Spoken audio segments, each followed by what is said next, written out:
अस्सलाम वालेकुम, good morning. मैं हूं माया खान, मैं हूं शाहजेब रहमान और आप 92 पे बराह रास्त देख रहे हैं हमारा मॉर्निंग शो जिसका नाम है सुबह सवेरे पाकिस्तान। बहुत सारी बातें, बहुत सारी खबरें, बहुत सारा जोश। और मतलब हमारा तो जोश तो रोज ही होता है, लेकिन हम जब देखते हैं वज़ीर आज़म इमरान खान साहब खिताब कर रहे होते हैं और जब वो बात कर रहे होते हैं तो उनमें उनका जो अंदाज होता है वो बहुत ही ज्यादा इमोशनल, बहुत ही ज्यादा अप फ्रंट एंड अब किससे उन्होंने बात की कल के बारे में भी अगर बात करते हैं तो वज़ीर आज़म इमरान खान ने जो है जिन्होंने साफ कह दिया इस्तीफा नहीं दूंगा, यानी कि उन्होंने अब तो बाकायदा तौर पर अपने खिताब में ऐलान भी कर दिया है कि 3 तारीख को वोटिंग होने जा रही है, यानी कि संडे के रोज वोटिंग होगी तहरीक अदम एतमाद पर। यानी कि हमने ये भी देखा कि एतमाद का जो नतीजा है वो अब 3 तारीखों में पता लग जाएगा, क्योंकि अभी जो इजलास हुआ उसमें कोई बहस नहीं हो सकी।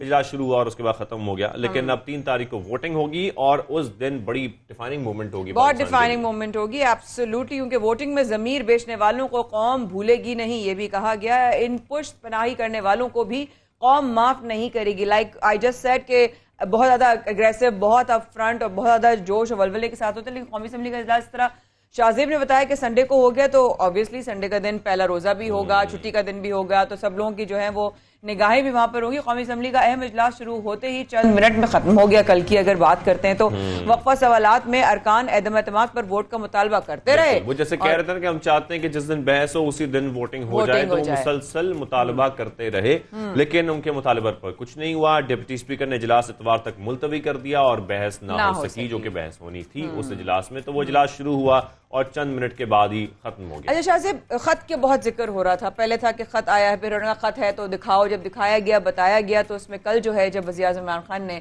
उनके शायद वो आई थिंक वो फंबल कर गए और उनके मुंह से वो नाम निकल गया। उन्होंने अपनी तस्हीह भी की और ये जिक्र भी किया, लेकिन उसके बाद हम देख रहे हैं कि धमकी आमेज खत की गूंज अमेरिका जहां पहुंची है और वाशिंगटन ने इसकी तरदीद भी कर दी है। साथ में तर्जुमान अमेरिकी महकमा खारजा का ये कहना है कि अमेरिका पर इल्जामात में कोई हकीकत नहीं है, पाकिस्तान के आईनी अमल का एहतराम करते हैं। साथ में तर्जुमान व्हाइट हाउस ने भी इल्जामात पर एब्सोल्युटली नॉट कह दिया, एब्सोल्युटली नॉट कह दिया, जिसका बहुत ही चर्चा है। Absolutely not is probably most used hashtag word right now from Pakistan. But press briefing में कहा कि इमरान खान के इल्जामात में कोई हकीकत नहीं है। दूसरी जानिब सीनियर अमरीकी सफारतकार की वजारत खारजा तो जो है वो तलब हुई और पाकिस्तान ने अमरीकी सफारतकार से अंदरूनी मामलात में मुदाखलत पर शदीद एहतजाज का जो है वो भी किया और कौमी सलामती कमेटी ने भी धमकी देने वाले मुल्क को भरपूर रद्द अमल देने का फैसला किया है। साथ में आगे बढ़कर आपको बताएं कि आप सबने ये नोट किया होगा अपने घरों में कि आपके घरों में भी लोड शेडिंग हो रही होगी। तो ये मुल्क भर में बिजली का हम शदीद बहरान देख रहे हैं और लाहौर समेत मुख्तलिफ शहरों में बिजली की तवील लोड शेडिंग हो रही है, गैर एलानिया लोड शेडिंग हो रही है, इवन कराची में भी हो रही है।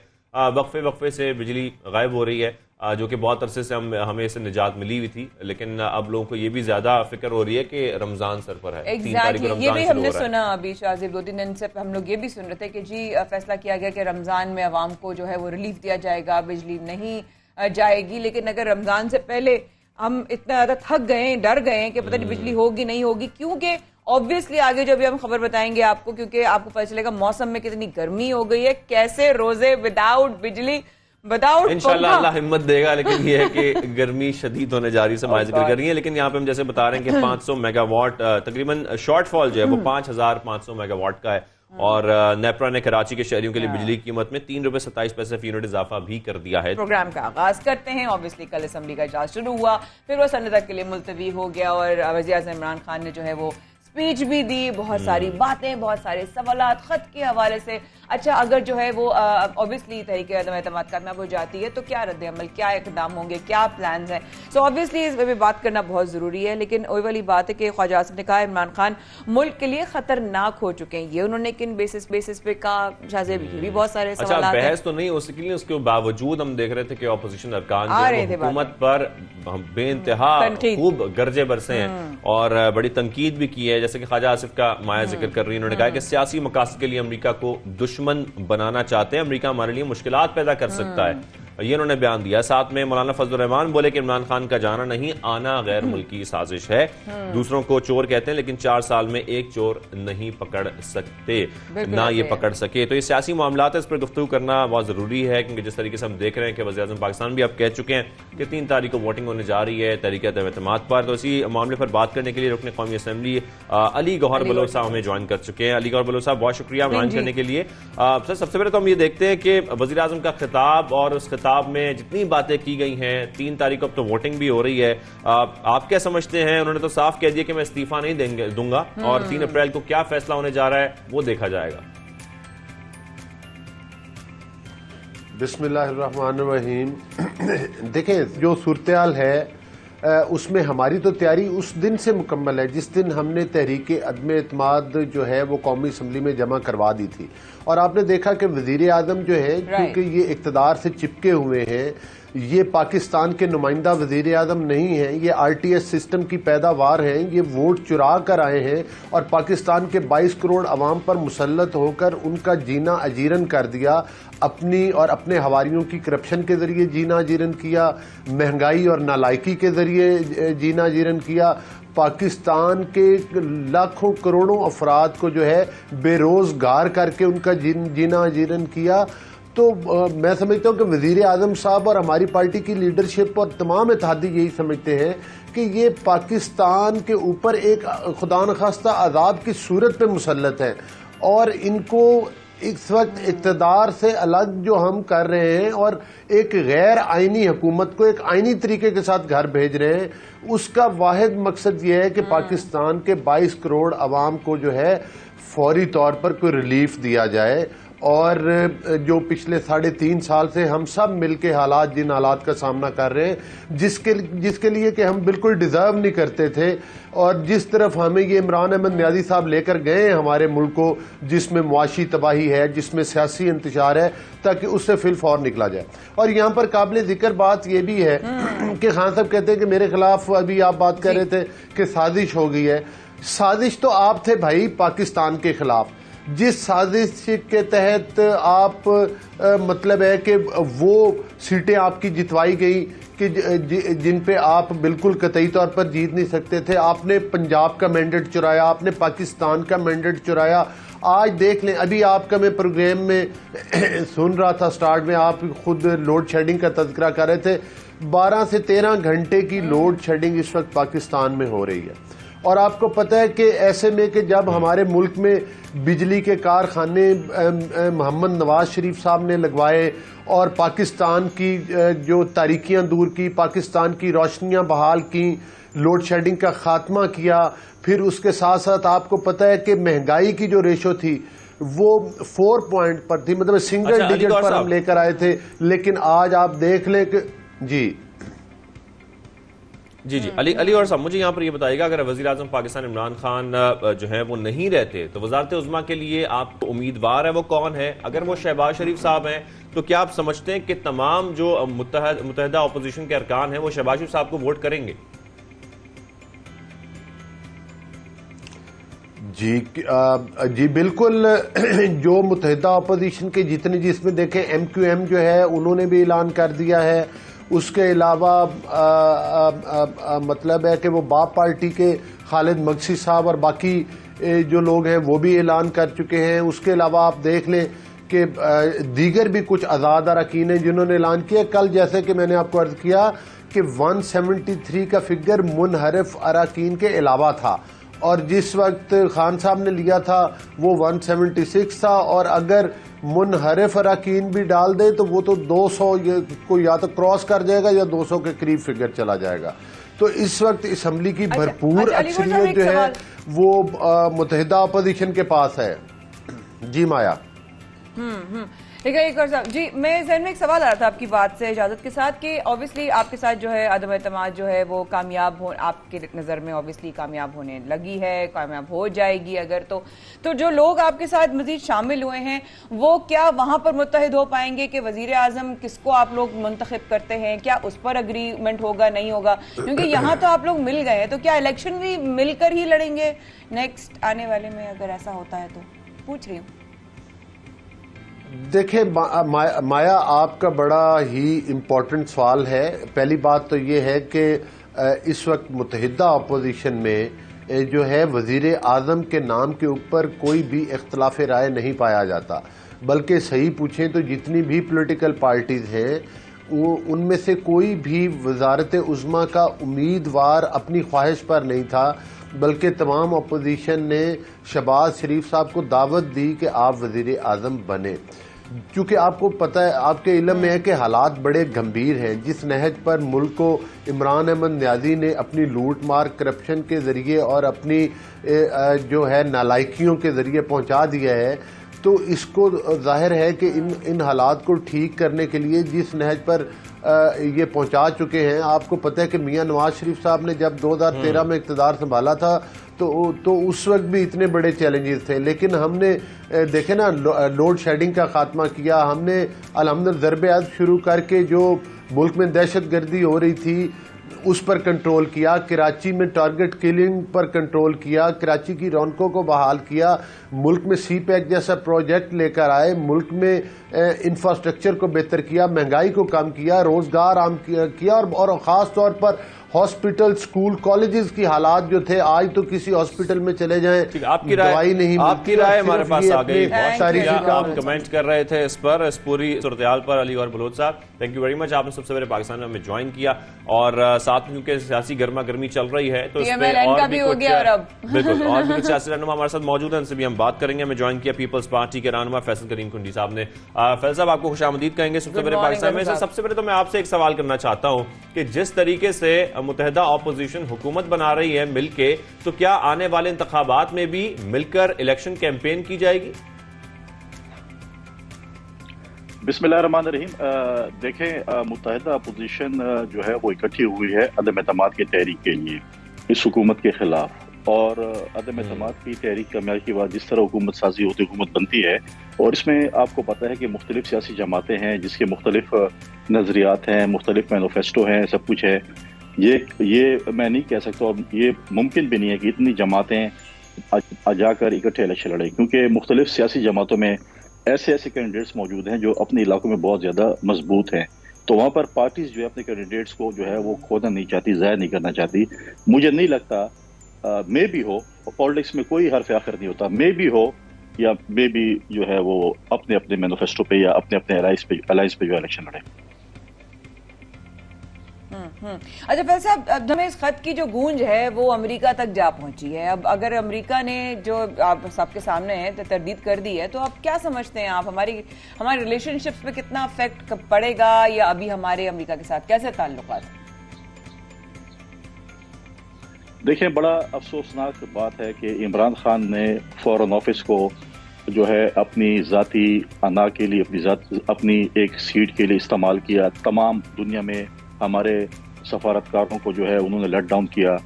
अगर इनको ये ख़त 7 तारीख को मिला है, तो पिछले OIC में US की अंडर सेक्रेटरी आई हुई थी, तो उसके वो जिस तरीके से उसकी वो इस्तकबाल कर रहे थे, जिस तरीके से उसके साथ पेश आ रहे थे, लगता था जैसे ये इनके कोई बहुत ही पुराने कोई ताल्लुकात हों। उस वक्त तो इनको याद नहीं था कि मुझे खत आया है, उस वक्त तो कुछ नहीं था। देखें, ये जाते जाते भुट्टो बनना चाहता है, ये भुट्टो नहीं बन सकता किसी सूरत में भी। इसका एक और जन्म भी हो जाए फिर भी ये भुट्टो नहीं बन सकता। लिहाजा ये चीजें, ये ड्रामे, ये खाके, और फिक्र न करें, इंशाअल्लाह ताला अपोजिशन जमातों की हुकूमत बहुत जल्दी आने वाली है। ये खत की हकीकत भी हम इस दुनिया को दिखा देंगे, क्योंकि बहुत सी चीजों पे इसने यूटर्न लिया। मैं तो आज कहता हूँ आपके प्रोग्राम पे, अगर मेरी पार्टी की लीडरशिप इसमें मुलव्वस है, बिल्कुल हम पे आर्टिकल 6 लगाएं, वरना इस शख्स पे जो हमेशा झूठ बोलता है, लोगों को सिर्फ फरेब करता है, फिर इसके ऊपर आर्टिकल 6 लगना चाहिए। ठीक ठीक। अच्छा फैसल साहब, यहाँ पर यह भी बताइएगा, 3 तारीख को वोटिंग होने जा रही है, आपको लगता है उस दिन कोई वोटर जो है, कोई सपोर्टर जो है वो अपना वोट तब्दील कर सकता है? देखें, मुझे नहीं लगता कि वोटर सपोर्टर इस वक्त कोई वोट तब्दील कर सकता है। हमने पहले भी टीवी प्रोग्राम जब होते थे, हमने यही बात की थी कि पाकिस्तान पीपल्स पार्टी ने 2008 से 2013 तक पॉलिटिकल अलायंस के जरिए हुकूमत चलाई। मुख्तलिफ सियासी जमातें हमारे इत्तेहादी थी, आज इनकी इत्तेहादी थी चंद दिन पहले तक। आज आप वो देखें कि पाकिस्तान की तारीख में पहली दफ़ा हो रहा है कि इत्तेहादी जमातें हुकूमत को छोड़कर अपोजिशन की तरफ आ रही हैं, तो उसकी बहुत सी वजूहत होती हैं। इनके मुनरिफ अरकान से जो खफा हैं वो आज से खफा नहीं है। आपने भी टीवी पे देखा है, आपने टीवी पे दिखाया है, दुनिया को दिखाया, कौम को दिखाया कि इनके अरकान जिस तरीके से महंगाई, बेरोजगारी, बदअमनी, हर चीज़ों पे जो है वो लड़ते थे। पार्लिमानी पार्टी की मीटिंग में, काबीना की मीटिंग में, पार्लियामेंट के अंदर, टॉक शोज के ऊपर इसके कान पे जू भी नहीं रही थी। इसके जो लोग जो इसकी काबीना में जो कि डेपुटेशन पे आए थे, जो कि मुख्तलिफ ममालिक से इन्होंने हायर किए थे, वो कहते सब कुछ अच्छा है, सब कुछ अच्छा है। और वो आज इनकी हुकूमत खत्म होने पर वो टिकट कटा के बाहर चले जाएंगे। लेकिन मेरी अपील है चीफ जस्टिस सुप्रीम कोर्ट से आज आपके तवज्जुह से कि इमरान खान, उनकी वफाकी काबीना, उनके मुशीरान, उनके वजीर आला उनकी काबीना के नाम इस सेल में डालें। ये राय फरार इख्तियार करना चाहेंगे। इनको मुल्क से नहीं भागने दें, इनका हमने हिसाब करना है, ये मुल्क से भागने। ये चीजें जो है ये देखें, हमारे पास कल 172 हमारे इस मेंबर्स मौजूद थे हमारी पार्लिमानी पार्टी में, हमारे मेंबर जो हैं हाउस में मौजूद थे, हमने गिन के दिखाए। हम तो कहते क्यों भाग रहे हैं, कप्तान तो कहते हैं मैं तो डट के लड़ता हूँ, मैं तो नहीं वो करता लेटता। तो आज करा ले वोटिंग, कल कराते हैं इंशाल्लाह ताला। मुनरिफ अरकान के अलावा हमारे पास नंबर 178 होंगे, और अगर मुनरिफ अरकान ने वोट डाला तो हम डबल सेंचुरी क्रॉस करेंगे। ठीक हो गया। अब दो सवाल मेरे जहन में आ रहे हैं, आप अगर चाहें तो जवाब दोनों का दे दें, आप चूज करें, एक का दे दें। पहला तो सवाल ये है कि क्या आप लोग इस बात पे मुत्तफिक हैं, क्योंकि अभी हमारी बात हो रही थी अलीगढ़ बल्लो साहब पे से कि अगर जो है वो वजीर आजम चेंज होते हैं, बदलते हैं तो बड़ा क्लियर है, तो क्या आप लोग क्लियर हैं, और क्लियर हैं तो आप किसको चाहेंगे कि वजीर आजम बने? दूसरा ये कि रमजान मुबारक अगर आप कहते हैं ऑपोजिशन आ जाती है हुकूमत में, तो रमजान के टाइम पर जब इस तरह के मामला हो रहे हैं तो अवाम बहुत एक्सपेक्ट करती है, तो क्या अवाम को रिलीफ मिलेगा, अवाम को क्या मार्जिन मिलेगा, अवाम किस तरीके से अपने रमजान जो है वो गुजार सकेगी? देखें, पहली बात तो ये बिल्कुल ही क्लियर है, जिस नंबर में तमाम की तहरीक जमा करा रहे थे 8 मार्च को, हमने ये फैसला किया था कि लीडर ऑफ द अपोजिशन जो है वो शहबाज शरीफ साहब हैं।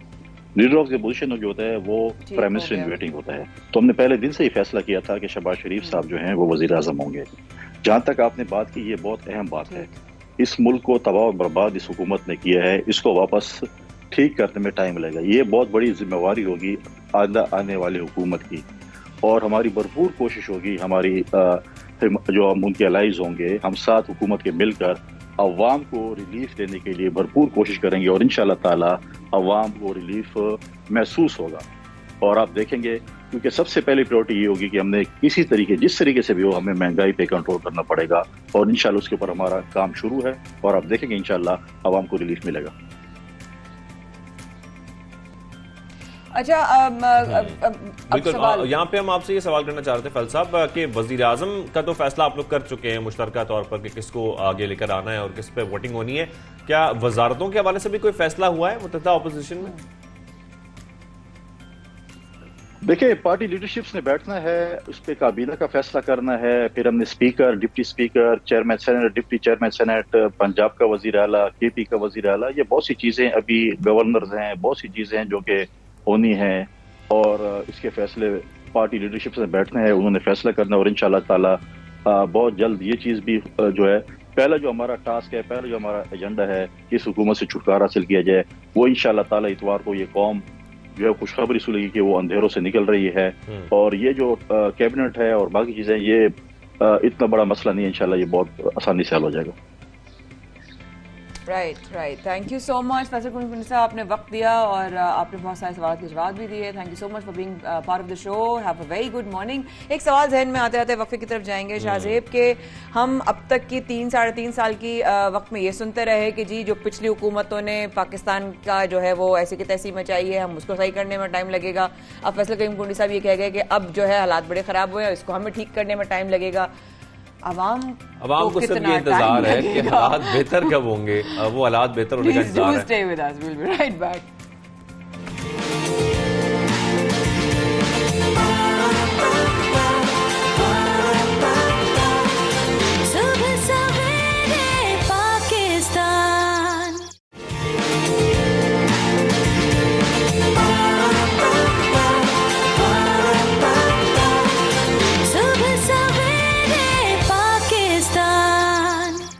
Welcome back. आप देख रहे हैं सबसे सवेरे पाकिस्तान, माया खान और शाहजेब अहमद के साथ। एक चीज़ की हमें बहुत ज़्यादा खुशी है, और वो खुशी ये है कि पाकिस्तान से तकरीबन अब तो दुनिया भर से कोरोना का सफाया हो रहा है, लेकिन ख़ास तौर पर पाकिस्तान में जो हमने इकदाम देखे, जिसका हमने पहले भी शोज़ में जिक्र किया है, और हम ये जिक्र इसलिए भी कर रहे हैं ताकि आपको ये मालूम हो कि अब तकरीबन केसेस की जो शरह है वो 1% से भी कम पर आ चुकी है, और अब हम तमाम लोग सेफ हैं, महफूज हैं कि हम वैक्सीनेटेड हैं। लेकिन इसका मकसद ये नहीं है कहने का कि आप लोग एहतियात ना करें। मास्क का इस्तेमाल करना अब भी आप पर लाजिम है ताकि आप लोग बच सकें।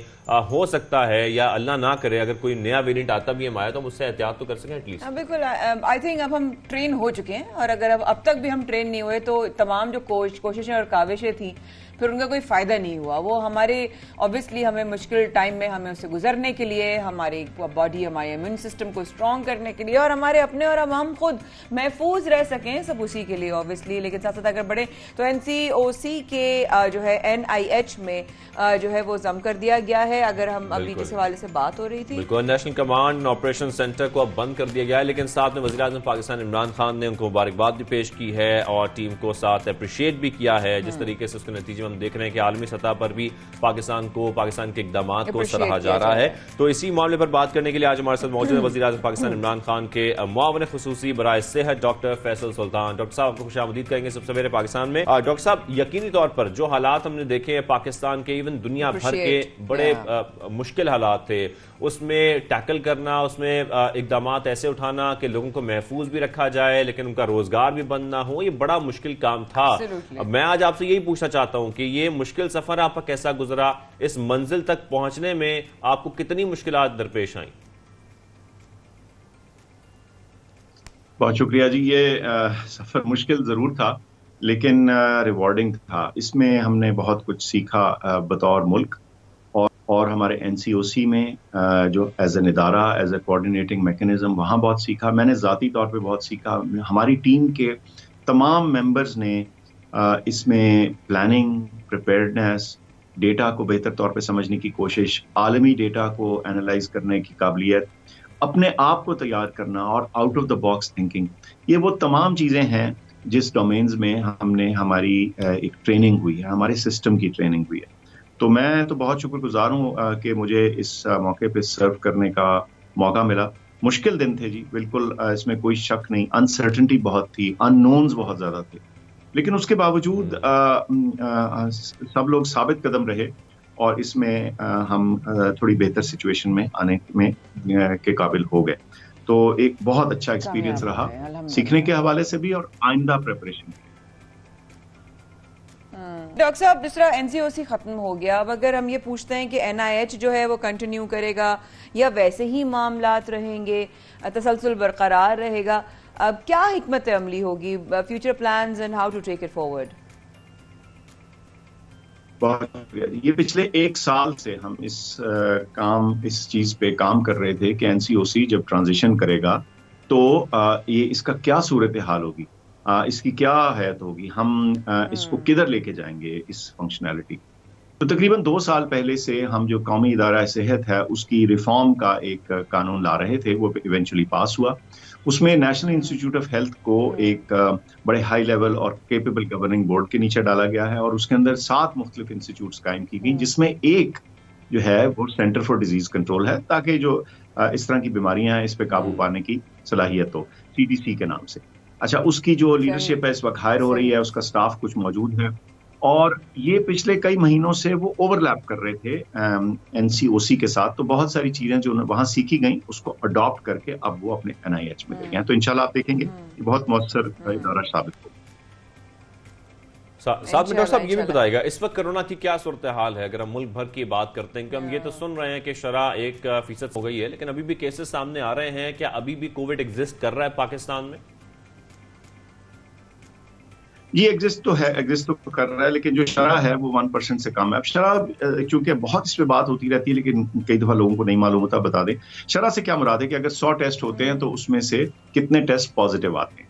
ये एक इनडायरेक्टली अंदाजा हो जाता है हमारे माशरे या सिस्टम के अंदर इस बीमारी की मौजूदगी का।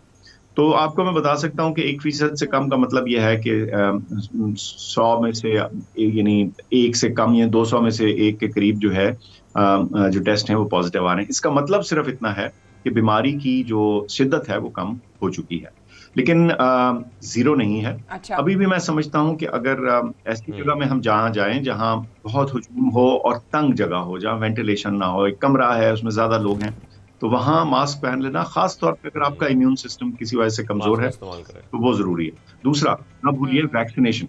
वैक्सीनेशन बड़ी जरूरी है। जिन्होंने नहीं लगवाई, अभी भी कुछ लोग हैं 77% से ज्यादा 78% के करीब पॉपुलेशन जो है वो दोनों वैक्सीन। और हम डॉक्टर साहब बूस्टर जिक्र कर रहे थे, जैसे कि आप बता रहे हैं कि बूस्टर्स भी अभी बहुत सारे लोगों ने नहीं लगवाया।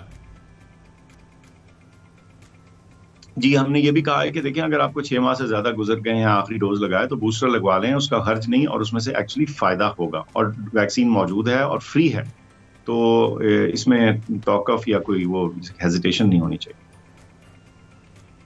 अच्छा डॉक्टर साहब, अहम बात में जहन में आई कि पीटीआई ने सेहत कार्ड जैसा इतना इनकलाबी कदम उठाया, अब खुदा न खास्ता जो है वो बदलती है हुकूमत, तो क्या ये जो सेहत कार्ड है कंटिन्यू रहेगा, या सेहत कार्ड जो है खुदा न खास्ता चैलेंजेस का सामना करेगा, या क्या जहन में है आपके, या प्रोग्राम मुतासर हो सकता है? What do you think? मेरा ये ख्याल है कि जी सेहत कार्ड जैसे जो प्रोग्राम हैं वो एक हुकूमत या 1 साल या 5 साल या 10 साल वाली बात नहीं होती। ये एक इंटरवेंशन है, ये एक राह है जिसमें सिटीजन्स की सेहत के अखराजात का जो दर्द है उसको शेयर करती है हुकूमत, या उसका तो इंशाल्लाह ये कंटिन्यू करें। ठीक है। अच्छा, इस तरीके से अभी हम अगर बात करें तो आप लोगों के प्लान में ये था कि सिंध में भी सेहत कार्ड का इजरा किया जाए और यहाँ पर भी सिंध कार्ड जो सेहत कार्ड है वो लाया जाए? जी बिल्कुल, हमारी गुफ्तगू भी रही सिंध हुकूमत से इस मामले में, और कुछ उन्होंने कंसिडर भी किया। मुझे इम्प्रेशन है कि उन्होंने इसको देखा और कंसिडर किया, लेकिन फिर उन्होंने फैसला किया कि इसको वो अडॉप्ट फिलहाल नहीं करेंगे। मेरा ख्याल ये है कि इवेंचुअली जब इसके स्टेटिस्टिक्स और ज़्यादा वाजे आ जाएंगे, केपी से तो बहुत वाजे आ चुके हैं, अब पंजाब के भी दादो-शुमार इकट्ठे हो रहे हैं, तो सबको कॉन्फिडेंस आ जाएगा कि ये एक बेहतर इंटरवेंशन है। देखें, ये आइदर और नहीं है। कई दफ़ा लोग ये बात करते हैं कि जी गवर्नमेंट सेक्टर के जो इदारे हैं उनको बिल्ड किया जाए। भाई, उनको तो बिल्कुल बिल्ड किया जाए, लेकिन जहाँ 220 मिलियन पॉपुलेशन है वो सारी की सारी इस सेक्टर से, सिर्फ पब्लिक सेक्टर के इदारों से सर्व नहीं हो सकती। उतने इदारे एक है नहीं, और उनको उस ब्रिक एंड मॉर्टर को, वो वहाँ नई बिल्डिंग्स बनाना और नए स्ट्रक्चर्स बनाने से बहुत बेहतर है कि हम अवाम की बिहाफ पे सर्विस खरीदें, चाहे वो पब्लिक सेक्टर के अंदर डिलीवर हो या प्राइवेट के अंदर डिलीवर। साहब, coming back to corona and updates since we are talking about it, तो अगर ये देखा जाए तो कोविड के मामलात को हैंडल करते करते हमारा हेल्थ सिस्टम जो है वो कितना इम्प्रूव किया है आपकी नज़र में, या कितनी बेहतरी की? ऑब्वियसली गुंजाइश तो हमेशा होती है, बट कितना बेहतरी आई है? तो जी इसको देख लीजिए, शॉर्ट टर्म में, मीडियम टर्म में और लॉन्ग टर्म में, तीनों हवाले से बेहतरी आई है। पहले मैं सबसे शॉर्ट टर्म बता दूं, जब तो फौरन जरूरत पड़ी तो हमें जरूरत थी, आपने देखा कि हमें हेल्थ केयर वर्कर्स की ट्रेनिंग, उनकी अपग्रेडेशन की जरूरत थी, हमें ऑक्सीजनेटेड बेड्स की जरूरत थी, हमें जरूरत थी कि हमारे यहाँ डायग्नोस्टिक्स बेहतर हो। ये PCR मशीन्स वगैरह जो हैं आ गई और इस्तेमाल हुई कोविड के टेस्टिंग के लिए। उसके अलावा हमारे यहाँ इन्फेक्शन कंट्रोल, जिसका नाम भी एक बहुत से लोग जो है प्रॉपरली जिसे कहते हैं, उसकी जो इम्पैक्ट है वो नहीं समझते, तो वो भी कितने सारे अस्पतालों में लोगों को PPEs का इस्तेमाल करना आया वगैरह, तो ये इमीडिएट था। फिर एक उससे अगली स्टेज थी, इसमें हफ्तों और महीनों के अंदर हजारों नए बेड्स क्रिएट किए गए। बहुत सारे ऐसे अस्पताल जहां ऑक्सीजन की फैसिलिटी सिर्फ वो ट्रक पे लादे हुए सिलेंडर पे होती थी, अब वहां ऑक्सीजन जनरेटिंग प्लांट्स लग गए हैं, प्रॉपर पाइप ऑक्सीजन है। ये दूसरी अपग्रेड थी। सो सिस्टम्स पीपल की। और आप लॉन्गर टर्म देखिए जो पाकिस्तान मेडिकल कमीशन है उसके अंदर बहुत रेवोल्यूशनरी किया गया, तो आपके डॉक्टर्स का जो मेयार है इंशाल्लाह वो फर्दर बुलंद होगा। एलाइड हेल्थ प्रोफेशनल्स काउंसिल बनाई गई, उसका एक्ट पास हो गया, तो बहुत सारे जो हमारे एलाइड हेल्थ प्रोफेशनल्स हैं और वो इतने अहम हैं हमारे हेल्थ सिस्टम के लिए, उनकी प्रोफेशनल रेगुलेशन है। पाकिस्तान नर्सिंग काउंसिल की रिफॉर्म का जो एक्ट है वो इस वक्त सेनेट के अंदर मौजूद है, इंशाल्लाह पास होगा। तो ये वो सारी चीजें हैं जो वक्त के साथ, फिर इदारों को बेहतर गवर्न करने के लिए हमने कोशिश की है कि जो उनका जो गवर्निंग मैकेनिज्म है वो एक जिसे कहते हैं ना बेहतर स्टैंडर्ड पे लाया जाए। तो ये छोटी छोटी इन्वेस्टमेंट्स हैं जो मिलजुल के इंशाल्लाह आप देखेंगे इनके गवर्निंग मैकेनिज्म बेहतर हुए और बहुत बेहतरियां आई हैं हमारे हेल्थ सिस्टम में इन चैलेंजेस की वजह से, खासतौर पर जो पेंडेमिक में, कोविड में हमने देखे हैं। डॉक्टर फैसल सुल्तान साहब, बहुत शुक्रिया आपने शो में ज्वाइन किया और हम आपको मुबारकबाद भी पेश करते हैं जिस तरीके से आपको कामयाबी मिली है और हमारे पूरे मुल्क को, हमारी पूरी कौम को कामयाबी मिली है इस कोविड से लड़ने में। और अब अल्हम्दुलिल्लाह सिचुएशन काफ़ी बेहतर है साथ में। Thank you very much doctor Faisal Sultan. आगे बढ़ते हैं और आगे बढ़कर और भी कुछ मौज़ूआत हैं जिस पर बात करनी है। जिस तरीके से हम देख रहे हैं कि बैनुल-अक़वामी रेटिंग एजेंसी मूडीज ने तहरीक एतमाद के पेश नज़र पाकिस्तान की क्रेडिट रेटिंग मनफी कर दी है। ये खबर सामने आई है और एक बयान में मूडीज ने यह भी कहा है कि तहरीक एतमाद पाकिस्तान में पॉलिसी के तसलसल पर सवालिया निशान है। तहरीक एतमाद हुकूमत के रिफॉर्म्स मुतारिफ कराने की सलाहियत पर असर अंदाज हो गई है होगी और बैरूनी फंडिंग के उसूल में तहरीक एतमाद रुकावट होगी। साथ साथ उन्होंने ये भी बताया IMF से फंडिंग के उसूल में दुश्वारियां रहेंगी। मूडीज की क्रेडिट रेटिंग समझने के लिए हमें कुछ और भी हमारे सवालात हैं, कुछ और भी क्लैरिटी हमें चाहिए, तो हमने रब्ता किया है हमारे माशियात डॉक्टर शुदात मुबारक साहब से। अस्सलाम वालेकुम डॉक्टर साहब, thank you once again for being part of the show and good morning. I hope all is well with you. जी अल्हम्दुलिल्लाह, thank you so much. All is well with me but there is not all well with the country.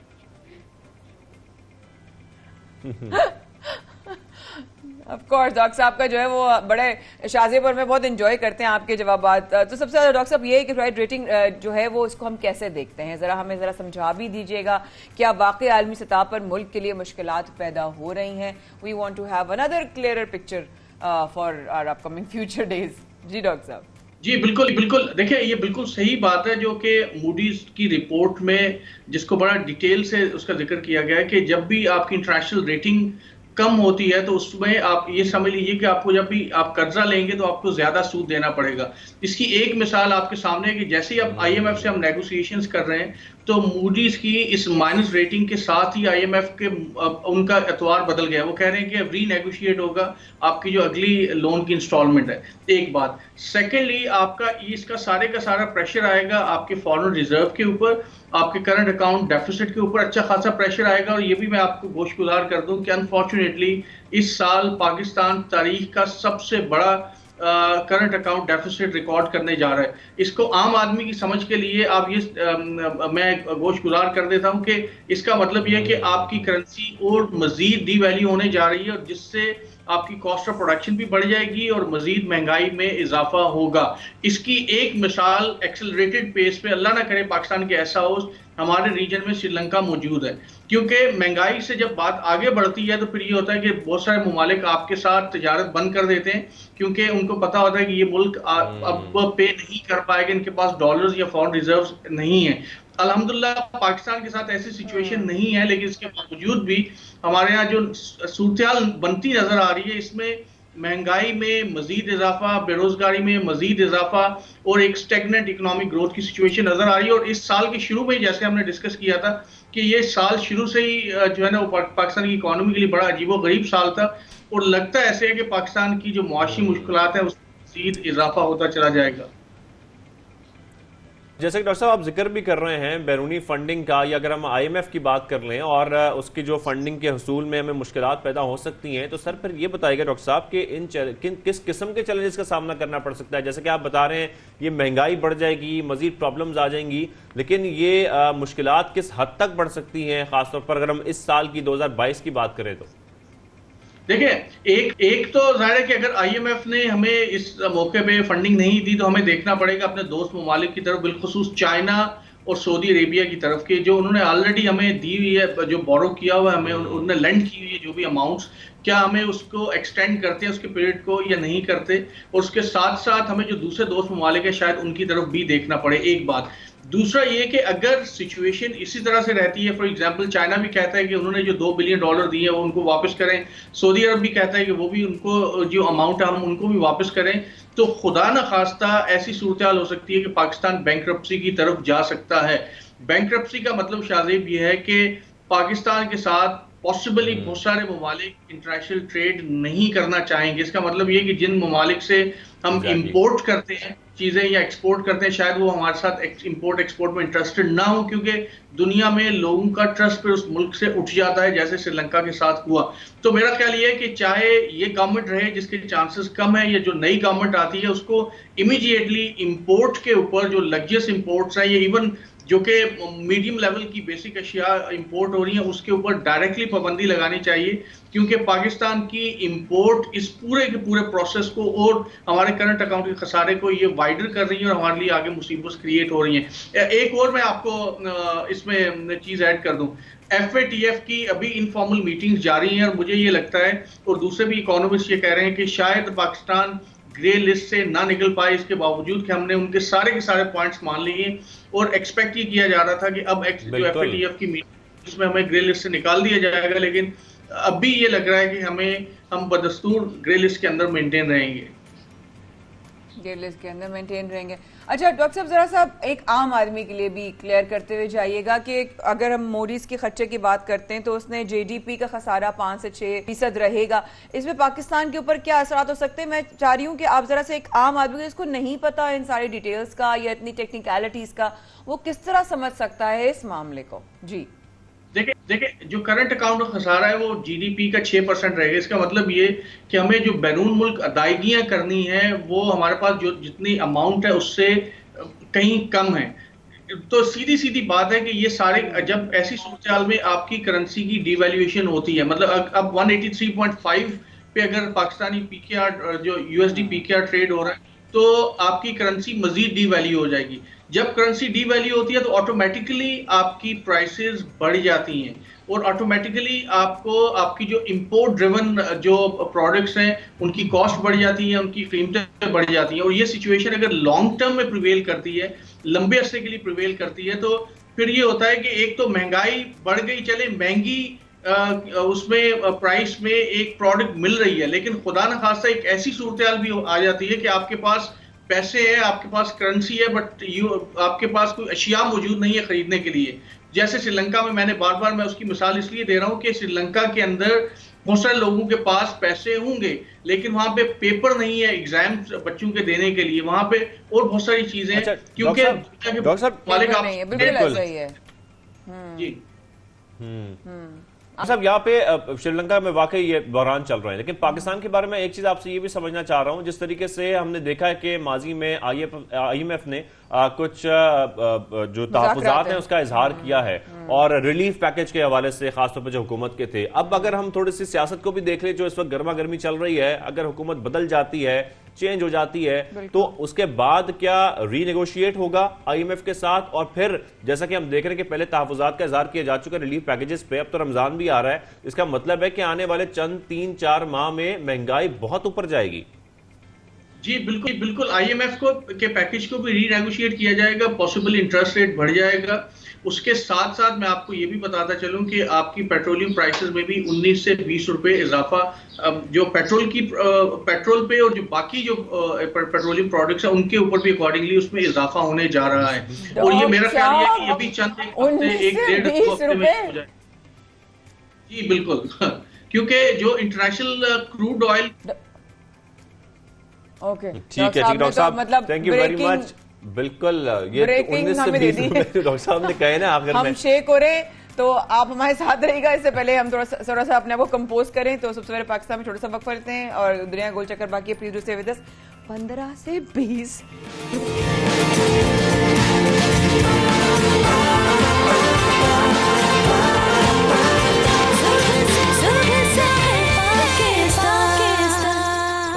Australia के खिलाफ match जीत चुका है और बेहतरीन फतह हमें मिली है, बेहतरीन परफॉर्मेंस रही है हमारे प्लेयर्स की।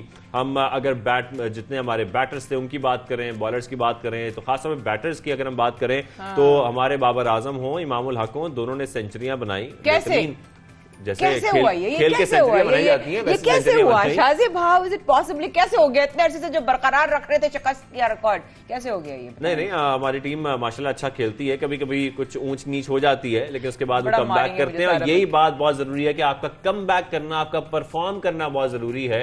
उसके बाद आप जीते या हारे, हमें तुमसे प्यार है, लेकिन हाँ हमें आपसे प्यार है, लेकिन ये कि आपका परफॉर्म करना बहुत जरूरी है कि हम आपसे मुतमईन हो कि हाँ भाई सब ने जो है ना लड़ा है, लड़के मैच खेला है। मैच में देखा है, बिल्कुल इकबाल भाई आ रहे हैं। 3 मैचों की सीरीज में 1-1 से ये बराबर हो गई है। और हम बात करेंगे सीनियर स्पोर्ट्स सलाहकार मिर्जा इकबाल बेग साहब से। मिर्जा साहब शामदीद कहेंगे। सबसे पहले तो ये बताएं ये पाकिस्तान के लिए कितनी बड़ी जीत है? बिस्मिल्लाहिर्रहमानिर्रहीम। सुबह बखैर माया, आपको भी और शाहजेब आपको भी।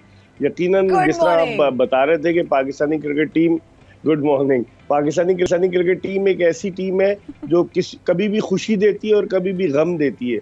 अनप्रिडिक्टेबल परफॉर्मेंस होती है। कभी तो पाकिस्तानी टीम जल्दी ढेर हो जाती है और कभी 349 रन का हदफ जो है वो अबूर कर लेती है। तो ये खासियत दुनिया की बहुत कम टीमों में होती है जो पाकिस्तानी क्रिकेट टीम में है। लेकिन बहरहाल कल पाकिस्तान ने एक रिकॉर्ड साज फतह हासिल की। आज तक पाकिस्तान फरवरी 1971 से वनडे इंटरनेशनल मैचेस खेल रहा है, लेकिन आज तक पाकिस्तान ने इतना बड़ा हदफ अबूर नहीं किया। इससे पहले पाकिस्तान का जो रिकॉर्ड था वो 329 रन पाकिस्तान ने 7 विकेटों के नुकसान पर बनाए थे मार्च 2014 में एशिया कप में बांग्लादेश के खिलाफ ढाका में। लेकिन कल तो पाकिस्तान ने कमाल कर दिया कि पाकिस्तान ने कल 352 रन बनाए। और जिस तरीके से पाकिस्तान ने बैटिंग की, खास तौर पर बाबर आजम जिन्होंने कि बहुत जारहाना अंदाज इख्तियार किया, 137 का स्ट्राइक रेट था बाबर आजम का और उनकी 15वीं सेंचुरी। मुझे याद है 31 मई 2015 को इसी मैदान पर बाबर आजम ने जिम्बाब्वे के खिलाफ अपना वनडे इंटरनेशनल करियर शुरू किया था और पहले मैच में निस्फ सेंचुरी बनाई थी और उसी मैदान पर कल उन्होंने पाकिस्तान के लिए सेंचुरी बनाई। इमामुल हक ने भी बड़ी उम्दा बैटिंग का मुजाहरा किया। मैं छोटा सवाल इसी सवाल के बीच में करना चाह रहा हूं। वो सवाल ये है जो बार-बार में आ रहा है कि यही टीम होती है ना, यही टीम है जिसने ये परफॉर्म किया है, जिसने ये चेस किया है और ये इतना बड़ा हदफ अबूर कर लिया, लेकिन यही टीम कभी हमें मायूस कर देती है। इसकी क्या वजह होती है? इसका मतलब है सलाहियत तो है इन तमाम प्लेयर्स में, ये खेल सकते हैं, प्रॉब्लम कहां आती है फिर? शाहजेब, जहनी तौर पर ये मजबूत नहीं है। मेंटली जिसे कहना चाहिए ना कि आदमी को बिल्कुल स्ट्रांग होना चाहिए, तो कभी तो बहुत रिलैक्स्ड हो जाते हैं और कभी जब इन पर आफत आती है, जिस तरह अब कल का मैच हर कीमत पे जीतना जरूरी था, क्योंकि ऑस्ट्रेलिया की टीम पाकिस्तान को जब पिछली दफा आई थी 1998 में तो वनडे सीरीज 3-0 से हराया था उसने पाकिस्तान को। तो अगर कल का मैच पाकिस्तान हार जाता तो सीरीज खत्म हो जाती। तो इसलिए डू और डाई सिचुएशन थी पाकिस्तान के लिए। और जिस तरह हमने परफॉर्म किया, बैटिंग विकेट थी, आप देखें 700 रन बने गद्दाफी स्टेडियम लाहौर की इस विकेट पर और 99 ओवर्स में। तो आप अंदाजा लगा लें कि बैटिंग विकेट थी, बॉलर्स के लिए बड़ी मुश्किल थी, लेकिन nothing to take away from Pakistani batsman. जिस तरह बैटिंग की पाकिस्तान ने, फखर जमान ने जो आगाज फराम किया, फिर इमामुल हक और फिर उसके बाद बाबर आजम जो रुके रहे और फिर आखिर में खुशदिल शाह ने मैच को फिनिश किया, तो मैं समझता हूँ बड़ी जबरदस्त फतह थी पाकिस्तान की। राइट इकबाल भाई, लेकिन अभी आपने ये कहा कि जहनी तौर पर जो है इन लोगों की शाहजेब ने सवाल किया, तो क्या वजह है जहनी तौर पर, क्या वजह आती है कि 2 मैचेस में 2 सेंचुरीज, उसके बावजूद जो है वो इमामुल हक को जो है वो तनकीद का सामना करना पड़ा। व्हाई डू यू थिंक, क्या इनकी ओवर कॉन्फिडेंट हो जाते हैं? क्योंकि कल आपने कहा डू और डाई सिचुएशन, तो क्या रेस्क्यू के टाइम जब आता है, क्या रेस्क्यू विनिंग जरूरी है, क्या रेस्क्यू मैच या रेस्क्यू जो है वो एटीट्यूड जरूरी है कि भाई आखिर में कुछ कर जाएंगे? ये बात कंसिस्टेंसी में शुरू से क्यों नहीं नजर आती? जी इकबाल भाई। ये बड़ा आपने माया बड़ा अच्छा वैलिड पॉइंट रेस किया कि शुरू से क्यों नहीं, जब मुसीबत आती है सर पर तब हम परफॉर्म करते हैं। मेरे ख्याल में इस हवाले से पाकिस्तान की टीम मैनेजमेंट को भी काम करना पड़ेगा। एक जमाना था कि साइकोलॉजिस्ट पाकिस्तानी क्रिकेट टीम के साथ थे जो टीम को मेंटली बताते थे, लेकिन एक ऐसे आ गए साइकोलॉजिस्ट कि जब पाकिस्तानी टीम 2002 में गई वहां दौरा करने के लिए शारजा, तो वो क्या करते थे कि टीम जब जा रही होती थी तो बस में वो गाना लगा देते थे, ए मर्दे मुजाहिद जाग जरा है वक्त शहादत अब आया। तो शहादत के लिए थोड़ी जा रहे थे, वो तो क्रिकेट खेलने के लिए जा रहे थे। लेकिन इनको एक प्रोफेशनल साइकोलॉजिस्ट जो है वो रखना चाहिए पाकिस्तानी टीम को, हाँ, ताकि वो फिर अच्छे तरीके से खिलाड़ियों को जो है मेंटली रखने चाहिए। बिल्कुल, हाँ, स्ट्रेस थेरेपी होनी चाहिए इन लोगों की। अच्छा, साथ में मिर्जा साहब इसके साथ बिल्कुल ये मेंटल हेल्थ और ये साइकोलॉजिकली बड़ा जरूरी है तमाम प्लेयर्स का स्ट्रांग होना। लेकिन साथ में ये बताइएगा कि ओवरऑल जब हम इमामुल हक की बात करते हैं, उनकी परफॉर्मेंस की बात करते हैं, तो पहले मैच में सेंचुरी के बावजूद उनके ऊपर बड़ी तनकीद हुई है। इस तनकीद की क्या वजह है? अभी फिर उन्होंने कर दी है। देखिए शाहजेब, उसकी बुनियादी वजह यह है कि सब लोगों का जनरल परसेप्शन यही है कि इमामुल हक अपने लिए खेलते हैं, वो टीम के लिए नहीं खेलते। पिछले मैच में वो स्लो खेले, 288 रन से हम हार गए, 225 पे ऑल आउट हो गए। कल वो बिल्कुल डिफरेंट मूड में नजर आए। कल जिस तरीके से उन्होंने बैटिंग की, ऐसी बैटिंग की जरूरत होती है। लगता यही है कि चूंकि ओपनर और भी है, एक प्रेशर है कि कहीं मैं टीम से बाहर ना हो जाऊं, और उनको शान मसूद पर प्रेफरेंस दी गई। शान मसूद जिसने बड़ा अच्छा परफॉर्म किया डोमेस्टिक में, तो एक ये बैक ऑफ द माइंड उनके ये भी होगा। लेकिन कल उनका स्ट्राइक रेट भी बेहतर था और कल उन्होंने जारहाना अंदाज इख्तियार किया। Right, thank you so much. लेकिन आपने आज बहुत इंपॉर्टेंट चीजें रेज कर दी इकबाल भाई, और मैं आई रियली होप कि आज का जो सेगमेंट है आपका वो देखिए, वहां पर कोई सीनियर्स में से या मैनेजमेंट में से और इन लोगों के लिए एक बाकायदा जो मुनासिब है वो इस तरह के थेरेपिस्ट रखें ताकि उनका जो माइंड सेट है वो गेम की तरफ रहे, वो किसी और तरह से कहीं और न चला जाए। Thank you so much. हमारे साथ इकबाल भाई मौजूद थे। अब प्रोग्राम में आगे बढ़ते हैं, हम एक ऐसे जो है वो आपको रिपोर्ट और एक पैकेज दिखाएंगे। बेसिकली हमारे प्रोग्राम में मुख्तलिफ तौर पर कभी सिंगर्स आ रहे होते हैं शाहजेब, कभी डांसर्स आ रहे होते हैं, मुख्तलिफ जो है वो शाखें होती हैं डांस की, कैटेगरीज हैं, कभी हिप हॉप है, कभी फ्री स्टाइल है, एक होता है क्लासिकल, और क्लासिकल में एक होता है कथक जो होता है। उस हवाले से जो है वो रक्स जो है इस तहजीब का एक बेहतरीन जो है वो मिलाप भी रहा है हर तरह से। कथक रक्स जिस्मानी आज़ा की शायरी के लिए भी जो है वो बेहतरीन अंदाज़े बयां समझा जाता है। और कोयटा से हमारे नुमाइंदा फजल तवाब आपको एक ऐसे ही कथक डांसर से मिलवा रहे हैं, आइए देखते हैं।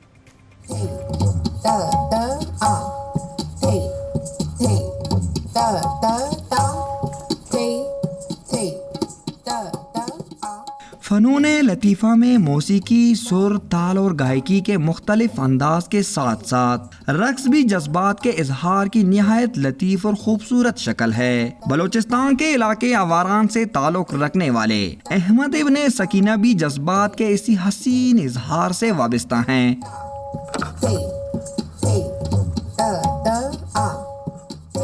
कथक रक्स एक ऐसा फन है कि जिसके जरिए तमाम दुनिया एक अनजाने एहसास में रच बस जाती है और तमाम कहानियों का आगाज और इख्तिताम जिस्म या हाथ पाँव की हल्की सी जुम्बिश पर होता है। अवरान से ताल्लुक़ है मेरा, और मैंने पढ़ा BS मैंने मेहरान यूनिवर्सिटी से किया और मैंने MPhil विजुअल आर्ट में किया है National College of Arts Lahore से। तो मतलब कथक मैं as a semi classical dancer मैं परफॉर्म करता आ रहा हूँ 2012 से, अभी 2022 हो गए हैं। अहमद इब्ने सकीना फाइन आर्ट्स के स्टूडेंट हैं। उनका कहना है कि बलूचिस्तान जैसे खित्ते में कथक डांसर होना हैरत अंगेज बात है, लेकिन उन्होंने दिली सुकून और राहत के लिए तमाम माशरती जंजीरों को तोड़ा। परफॉर्मिंग आर्ट में यहाँ पे स्कूल नहीं है बलूचिस्तान में, तो अभी भी मतलब अब 22 साल हो गए कि मैं जस्तजू में कोई बलूचिस्तान में कोई परफॉर्मिंग आर्ट की स्कूल की है नहीं। तो मतलब उसकी वजह से तो फिर बहुत सारी मुश्किलात आए। फिर मैंने फाइन आर्ट्स ज्वाइन किया ताकि एक अल्टरनेट हो उसका, ताकि मैं परफॉर्म कर सकूं। माशरती तल्ख रवैयों के बावजूद अहमद इब्ने सकीना अपने नाम के साथ अपनी वालिदा का नाम जोड़कर दुनिया से बेखबर झूम रहा है। कैमरामैन जमील अहमद के साथ फजल तवाब, 92 न्यूज़, क्वेटा। तो जनाब, अब आपने देखा कि बलूचिस्तान से रखने वाले जो एक डांसर हैं वो किस तरीके से सकाफत को और शायरी के साथ जिस तरह मिलाप है, अब वो आर्ट आपने देखा। अब आगे बढ़ते हैं उस मौजू की तरफ जिस पर हम अक्सर बातें करते रहते हैं, क्योंकि हम लोग डेली जो है जब लाइट्स के सामने होते हैं, हम मेकअप भी करते हैं, हीट भी हम कह रहे हैं बढ़ रही है, मौसम जब चेंज होता है जब से अंदरूनी, इस तरह हम कल बात कर रहे थे बच्चों की सेहत, बड़ों की सेहत खराब होती है, स्किन भी एक अपने आप में एक हेल्थ रखती है, उसकी भी सेहत अफेक्ट होती है। अच्छा, और सर्दियों में हम देखते हैं ड्राई हो जाती है, गर्मियों में खास तौर पर ऑयली हो जाती है, और ऑयली स्किन की वजह से आपके कुछ एक्ने भी हो जाते हैं, प्रॉब्लम हो जाते हैं। तो स्किन का ख्याल कैसे रखना है ये जानना बहुत जरूरी है। चेहरे का ख्याल कैसे रखना है, दाने आपके चेहरे पर ना आए, उसके लिए आपको क्या करना है, और ओवरऑल भी, क्योंकि इस वक्त हमारे यहाँ जो हीट वेव है ना माया, वो बड़ी खतरनाक है। इसमें आपको अपनी जल्द का ख्याल कैसे रखना है वो बहुत इंपॉर्टेंट है जानना, जो कि एक बेसिक रेमेडीज हो सकती हैं या बेसिक वो चीजें हो सकती हैं जिसके जरिए अपने स्किन का ख्याल रखा जा सकता है। बिल्कुल, और डेली का आप कुछ चीजों को जिंदगी में, जैसे डॉक्टर्स आते हैं बार बार बताते हैं प्लीज मुंह धोएं, प्लीज क्लेंजिंग करें, प्लीज टोनर यूज करें, प्लीज सन ब्लॉक लगाएं। अब मेरा ख्याल है हम कुछ चीजों में अभी भी बहुत सारी चीजों में पीछे हैं, इसमें भी हम पीछे हैं। जरा सा हमें समझ लेना चाहिए कितनी चीजें जरूरी हैं स्किन के लिए। तो आइए इस हवाले से हमने ज्वाइन किया है, आज हमारी पहले भी आ चुकी है और हमने आज भी इनको तकलीफ दी है, टॉलॉजिस्ट डॉक्टर उज़मा पीरज़ादा। कैसी हैं आप? I'm good, thank you. Assalamu alaikum. Thank you once again. It's always a pleasure meeting you here. Likewise. और सबा गर्मी आ गई है, शाहजेब में शदीद परेशान है क्योंकि यहाँ से हम जब बाहर निकलते हैं तो तपश हो रही होती है। I know. और उसकी अकॉर्डिंग से मैंने लाइट कलर पहना है because importance of color is very summers. So yes, you look lovely, but हम परेशान हो जाते हैं और बहुत सारे लोग परेशान हैं क्योंकि चेहरों पे जो झाइयां हैं। अगर फर्ज करें इस तरह हम ये कह रहे हैं कि अब हमें ये चाहिए कि बढ़ती जल्द के मसाइल के साथ हमें क्या सामना है, जो मौसम चेंज हो रहा है उसमें हमें स्किन के क्या चैलेंजेस आने वाले हैं। देखिए सबसे इम्पोर्टेंट चीज जैसे आपने स्टार्ट किया कि पसीना आता है, पसीना सबसे बड़ा एक ऐसा डिलेमा है और एक ऐसी टॉर्चरस चीज है समझ में सबके लिए, जिसके अंदर लोगों को एज इन के यू नो पसीने से परेशान भी हैं, उसको वाइप ऑफ भी करते हैं और कभी कभी खवातीन किचन में काम करते हुए दुपट्टे का इस्तेमाल कर लेती हैं, उससे रब करती हैं face. So what they do, एक ऑलरेडी सेंसिटिव स्किन है, स्वेटिंग है, and that dupatta is not sterile, that is something you know जिसके अंदर बहुत सारी चीजें। आप अपने फेस को पैड ड्राई करें और उसके अलावा सबसे इम्पोर्टेंट चीज, माया आप तो ऑलरेडी आधी डर्मेटोलॉजिस्ट बन चुकी हैं माशाल्लाह से। आप लोगों से सीख रहे हैं और कुछ भी नहीं। सो यू नो सनब्लॉक का इस्तेमाल बहुत इंपॉर्टेंट है। सुबह 9 से लेके 4 बजे तक की जो धूप है उसको अवॉइड करना बहुत जरूरी है। उस वक्त सबसे हाईएस्ट होती हैं रेज। उस दौरान अगर सनब्लॉक का इस्तेमाल किया जाए, इट्स अ बोनस। बी, आप डायरेक्ट सनलाइट में एक्सपोजर को जितना अवॉइड करें। अगर इनएविटेबल है, अवॉइड नहीं कर सकते, हजरात हैं, मर्द हैं, बाहर काम करते हैं, औरतें बच्चों को स्कूल से लेने जाती हैं, बहुत सारी चीजें, कैप का इस्तेमाल करें, अम्ब्रेला का इस्तेमाल करें, ब्रॉड ब्रिम्ड हैट लें। हमारे यहाँ पता नहीं क्यों स्टिग्मा सा अम्ब्रेला नहीं यूज करनी, शायद ये चीन जापान में इस्तेमाल हो रही है। I always keep an umbrella in my car, a broad brimmed hat, and I never leave my car when I am going out, stepping out in sun without an umbrella or a broad extreme weathers हैं, इसको समझना बहुत जरूरी है, इससे बचना बहुत जरूरी है। अच्छा, बात की आपने एक्ने की, क्यों होती है? जब स्वेटिंग होती है तो हमारी पोर्स क्लॉग होती हैं, और जो लोग एक्ने के लिए प्रोन होते हैं, वल्नरेबल होते हैं, तो उनकी जो बैक्टीरिया होता है स्किन का, उसको एक ऐसी फेवरेबल एनवायरनमेंट मिलती है, जिट्स आने शुरू, और यंग एडोलेसेंट बच्चे बच्चियां परेशान होने शुरू। उसके लिए इंपॉर्टेंट चीज ये है, एक, पसीने से कैसे बचा जाए। पसीना आप रोक नहीं सकते, नहीं रोक सकते। फेस को आपने वॉश करना है, बार बार साफ करना है उसको। ये एक मिसनोमर है, ठंडा गरम पानी से कैसे वॉश करें। आपको स्वेटिंग हो, आप टैप वाटर से फेस को स्प्लैश कर लें, पानी से, और पैड ड्राई कर लें उसको। बहुत छोटे से यू नो पेपर टॉवल्स मिलते हैं, रोल्स मिलते हैं, which are very economical and affordable, easily affordable, जिससे लोग साफ कर सकते हैं अपना face.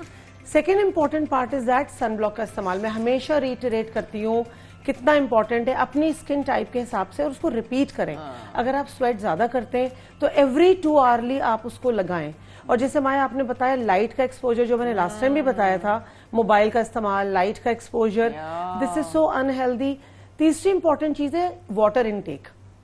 When you are sweating and perspiring, yes, hydration level is very very important maintain करना। और वो आप कैसे कर सकते हैं? हम कहते हैं 15 से 20 ग्लास पानी रोज पीना, 3 लीटर पानी कम से कम रोज आपको कंज्यूम करना है। सुबह उठते के साथ ही अगर आप 4 से 6 ग्लास पानी पी लें, उसके बाद आप पीरियोडिकली पिए। डाइट के अंदर सबसे इंपॉर्टेंट चीज है fruits are enriched in vitamins and water content बहुत ज्यादा है। सिंपल सी डाइट है, खीरा 80% पानी है उसमें। आप मुझे बताएं, तरबूज, ये चीज है। सो मौसम का जो फल है, ठंडा गर्म कोई फल नहीं होता। आमों की अगर बात करूं तो आम आते हैं, लोग कहते हैं गर्म ही नहीं खाना चाहिए। अगर गर्म है तो गर्मियों में ना आता, मौसमी संतरा अगर ठंडा होता तो सर्दियों में ना आता। So you know that is an antidote to combat the thing. So मौसम का फल इस्तेमाल करें। खाना किस टाइम है? राइट टाइम होता है खाने से पहले या खाने के बाद, इन बिटवीन, मिड स्नैक के तौर पे खाएं। क्वांटिटी लिमिटेड उसकी करें। डाइट का बहुत ज्यादा ख्याल करें। रमजानों में हम डाइट का ख्याल ये करते हैं कि वो जो एक रमजान के साथ चीज लिखी हुई है, पकौड़ों का इस्तेमाल, so that is one thing. हमें बैलेंस कैसे करना है उस 12-16 घंटे के रोजे को? आप अपने आप को हाइड्रेशन लेवल, सहरी के टाइम अच्छे फ्रूट्स का इस्तेमाल करें, डाइट का इस्तेमाल करें, पानी का इस्तेमाल करें। इफ्तारी भी खोलें तो उसमें भी लस्सी, दही, पानी, इन चीजों का इस्तेमाल करें, फ्लूइड्स का इस्तेमाल। राइट। शाहजेब को कोई सवाल है या मैं आगे सवाल करूं? बिल्कुल आप पूछो। आप पूछो। ओके, तो डॉक्टर साहब जिसका सवाल हम कर रहे थे अभी सुबह की ही बात है, मैं शाहजेब हम लोग मेकअप कर रहे थे तो हम कहते हैं देखो जरा टायरिंग लग रहा है, क्योंकि अब तक आपने शायद ने कहा कि इस तरह विंटर्स में ड्राई होना शुरू हो जाता है मौसम की वजह से।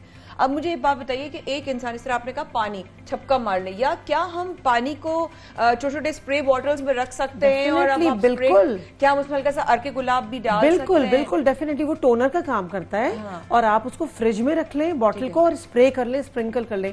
देखिए जैसे आपने बात की ना लाइफस्टाइल की, skin care is a lifestyle. ठीक है, जैसे daily whatever goes in your mouth it has to come out in your body. इसी तरह से स्किन की जितनी केयर करेंगे, जितना ख्याल करेंगे, स्प्रे की एम्प्टी बॉटल्स हैं जो उनको आप रिंस करके प्रॉपर्ली पानी ठंडा भर लें। अगर आपको उसमें टोनर कोई डालना है वो डाल लें। Keep it in the kitchen, in your fridge, splashes. खवातीन कर सकती हैं, हजरात अगर बाहर हैं। ठीक है, अभी इस तरह आपको बहुत सारी खवातीन भी देख रही हैं इस वक्त, स्पेशली मैं उन खवातीन को के लिए और उनके बिहाफ पे सवाल कर रही हूँ जो अभी बच्चों को पिक करने धूप में गाड़ी ड्राइव करके, ओ माय गॉड सलूट है आप लोगों को, लेकिन इस तरह वो जाएंगी, हीट बहुत होती है, उनको नहीं याद रहता कि क्या मैंने लगाना है, उनको बस ये होता है मेरे बच्चे आने वाले, मुझे उनको पिक करना है, मुझे उनको घर लेकर आना है, मुझे उनके लिए खाना रेडी करना है। ये सारी चैलेंजेस में वो चूल्हे पे भी जाती हैं, वो हीट पे भी जाती हैं, वो टायर भी होती हैं, वो स्ट्रेस भी लेती हैं। What should they do?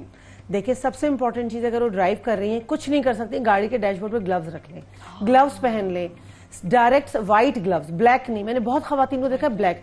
Black जो है वो अट्रैक्ट करता है सनलाइट को और वो लेता है। उसी तरह से आप उसको ग्लव्स पहने, ब्रॉड ब्रिम्ड हैट गाड़ी में रखें, छतरी गाड़ी में होनी चाहिए, आपके लिए भी बच्चे के लिए भी। निकले, छतरी खोली, सर पे रखी। दो तरह के बैरियर्स होते हैं, एक फिजिकल बैरियर होता है, केमिकल बैरियर होता है।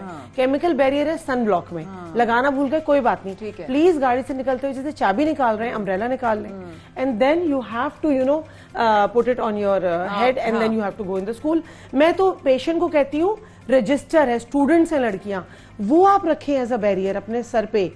कोई अम्ब्रेला नहीं है, कोई कैप नहीं है, रजिस्टर, कॉपी, पेपर, एनीथिंग जो डायरेक्ट सनलाइट को हमारे जो एरिया प्रोजेक्ट करते हैं। देखिए पिगमेंटेशन आती है फोरहेड पे, चीक्स पे, नोज पे, चिन पे, ये एरिया स्पेयरिंग होते हैं, ये एरिया स्पेयर होते हैं।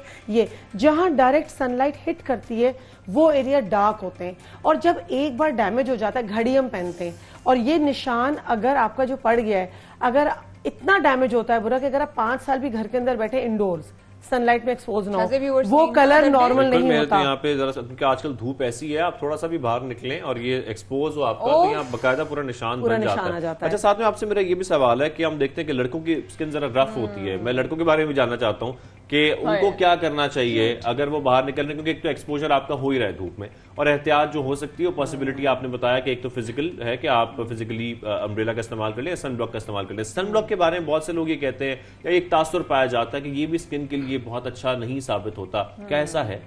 बिल्कुल ऐसा नहीं है और बहुत अच्छा सवाल है। लास्ट टाइम मुझे फीडबैक आया था, भाई हजरात का क्या कसूर है, उनकी स्किन का ख्याल क्यों नहीं हो सकता? उनको भी राइट है प्रॉपर कि वो अपनी स्किन की एक रेजिमेन रखें, जो मैंने लास्ट टाइम भी बताई थी, 5 स्टेप रेजिमेन। अच्छा फेस वॉश या क्लेंजर, उसके बाद मॉइस्चराइजर अगर जरूरत है तो। समर्स के अंदर वाटर बेस्ड मॉइस्चराइजर मैं बताती हूँ। 3rd स्टेप है sunblock, never leave home without sunblock. 4th step है एंटी विटामिन सी के सिरम्स का इस्तेमाल फेस के ऊपर, जो बहुत जरूरी है, और रात के टाइम कोई नाइट क्रीम। अब आपने बताया कि वो बाहर जा रहे हैं तो वो क्या करें, किस तरह से करें। सबसे इंपॉर्टेंट चीज उनके लिए भी यही है कि वो कैप का इस्तेमाल, अम्ब्रेला का इस्तेमाल, सन ब्लॉक का इस्तेमाल करें। सेकेंड मिसकंसेप्शन, सन ब्लॉक बुरे होते हैं, उनके मुज़र असरात होते हैं, ऐसा बिल्कुल नहीं है। They are dermatologically tested, recommended, हर स्किन टाइप का लेकिन अलग है। घर में एक को लिख के दिया, पूरा मोहल्ला नहीं इस्तेमाल कर सकता। अच्छा, आखिर में ये भी छोटी सी बात जानना चाह रहा हूँ, जैसे कि फेस वॉश इस्तेमाल करते हैं, फेस वॉश मुख्तलिफ आ रहे होते हैं, ये हर्बल है, ये है, इसमें फला चीज है, ये व्हाइटनिंग है, कौन सा फेस वॉश इस्तेमाल करना चाहिए, किस किस्म का इस्तेमाल करना चाहिए? देखिए हर स्किन टाइप से सनब्लॉक और फेस वॉश होता है। फेस वॉश आपको जो सूट कर जाए वो बेस्ट है आपके लिए, जो आपको लगे मजा आ रहा है मुंह धोने के बाद ना, आहा ठंड का एहसास। चीजें खरीदवा के पैकअप नहीं करानी, पाइल अप नहीं कर, जो आपकी स्किन को सूट कर जाए that is best. Thank you very much doctor साहिबा, हमारे साथ मौजूद थी डर्मेटोलॉजिस्ट डॉक्टर रिजाल साहिबा, हमने ज्वाइन किया था सबसे पहले पाकिस्तान में। तो बात ये तो हो गई कि स्किन का ख्याल कैसे रखना है, लेकिन ख्याल और ही बहुत सारी बातों का रखना है, और हमें ख्याल रखना कि यहाँ पे हमें छोटी सी ब्रेक लें। प्लीज ख़वातीनो हज़रात सबको ख्याल रखने का आगे। Thank you so much doctor साहब for being part of the show. इस हफ्ते के बाद रहिएगा हमारे साथ, शाज़ेब और माया कर रहे हैं आपका इंतजार, और हम फौरन जरा ब्रेक में अपनी स्किन की चीजें जरा पूछी डॉक्टर साहब से, तो प्लीज डू कम बैक।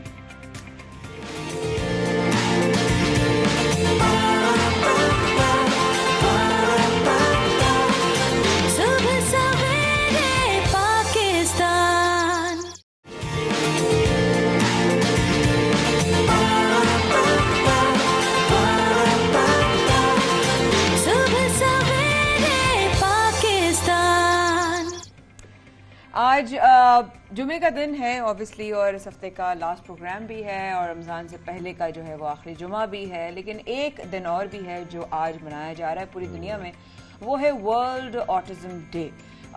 इस हवाले से बहुत अल्लाह ने बड़ा काम लिया है और अल्लाह ने बड़ा मौका दिया है कि इस तरह के जो है वो 2 अप्रैल को होता है, लेकिन हम चूंकि हमारा प्रोग्राम कल को लाइव नहीं होता, तो इसलिए हमने स्पेशली इस प्रोग्राम को करने का आज डिस्कशन होना बहुत जरूरी है। बहुत ज्यादा बच्चों को देखा है, सबसे ज्यादा जो मेरे दिल से दुआ निकलती है वो ऑटिज्म वाले बच्चों के वालिदैन के लिए निकलती है, क्योंकि सबसे बड़ा इम्तिहान दरअसल लेकिन एक प्रॉब्लम ये भी है कि बच्चों के मिजाज में जब तब्दीली आती है तो वालिदैन ये समझते हैं कि सिर्फ ये मिजाज में तब्दीली है, वो ऑटिज्म के बारे में ना कुछ सोचते हैं ना समझते हैं, तो उसकी आगाही भी बहुत जरूरी है।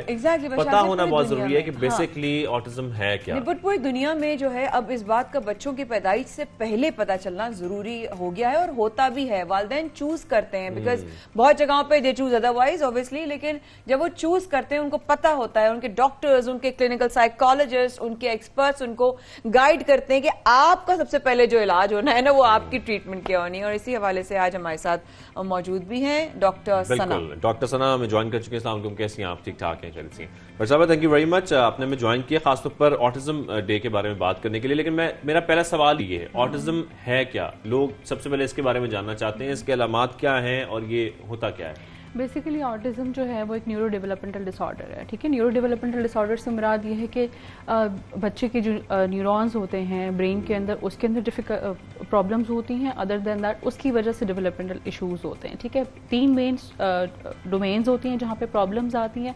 सबसे पहली होती है कम्युनिकेशन, जिसमें कम्युनिकेशन के इश्यूज उनको होते हैं। इसके अलावा रिस्ट्रिक्टिव उनके कुछ बिहेवियर्स होते हैं, रिपीटेटिव बिहेवियर्स होते हैं, रिस्ट्रिक्टिव पैटर्न्स होते हैं उनके, ठीक है। दे फील वेरी डिफिकल्ट कि वो जो भी सिचुएशंस आती हैं, अपकमिंग चेंजेस आती हैं उनकी लाइफ के अंदर, उसके साथ वो लोग कोप अप कर सकें। सो ये बहुत ही ब्रीफ एक मैं कहूँगी कि एक्सप्लेनेशन, ब्रीफ और बड़ी आसान जिस तरह समझ सकते हैं। अच्छा, हम जिस तरह बात करते हैं Pakistan institute of living and learning के हवाले से आप यहाँ मौजूद हैं, तो क्या मतलब बेसिकली हम ये पूछना चाह रहे हैं कि क्या ऑटिज्म का इलाज अभी मुमकिन हुआ है? क्या अब तक उसमें जो है वो डेवलपमेंट्स आई हैं, और जो आपका इंस्टीट्यूट है वो इस हवाले से क्या क्या कर रहा है? देखिए, basically Pakistan institute of living and learning एक रिसर्च बेस्ड ऑर्गेनाइजेशन है जो सिंस लास्ट 23 ईयर्स जो है वो डिफरेंट मेंटल हेल्थ इशूज़ के ऊपर काम कर रहा है। जो हमारा मेन काम है वो सुसाइड प्रिवेंशन के हवाले से है, और मैटरनल और चाइल्ड हेल्थ के हवाले से है, जो हमारा मेन काम है वो है।